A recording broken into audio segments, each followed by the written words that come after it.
saturation is only a myth in networking. Actually, hindi siya totoo eh. Kasi bakit? Ever since na nagkaroon na ng Forever Living dito sa Philippines, way back 1991, hindi naman lahat ng tao na-recruit nila eh. Hindi lahat ng tao nag-join. Sabi ko nga, ganito na lang kasimple.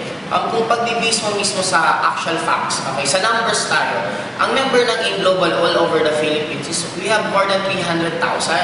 Take note, ilan ang population ng Philippines? Aabot ng 90 million. Kung on our 5 years, naka 300,000, sabihin mo na lang, same lang yung maulit na ma-recruit. On another 5 years, 300,000 ulit. Ilan pa lang members? 600,000 sa 10 years. Ibig sabihin, kung another 10 years, ilan? 1.2. Kumbaga, 1.2 million pa lang yung magiging members, makaka 20 years na. Kaya kung iisipin mo, wala talagang saturation. Bakit? Imagine mo lang isang school. Sabihin na natin, ang re-recruitin mo lang isang school na college lang. Katulad, sabihin na natin, Lasal. Huwag kang lalabas. Hindi ka magre-recruit ng hindi taga-Lasal, kundi taga-Lasal lang. Paano mo sasaturate na ibig sabihin every year may bagong first year? Ibig sabihin, pag may bagong first year, may bagong magre-recruitin. Kaya kung iisipin, wala talaga siyang saturation.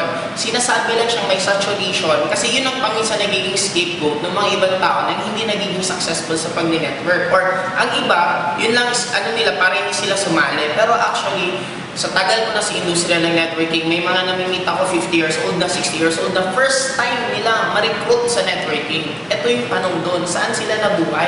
Bakit sa tinagal-tagal nila sa mundo ni hindi man lang sila na-recruit? Ibig sabihin, ang dami pang tao na ganun gagawin mo. Kung i-open mo lang yung mind mo, magta-try ka lang tumanong ka sa mga ibang tao kung alam ang networking, maraming tao hindi talaga nila alam.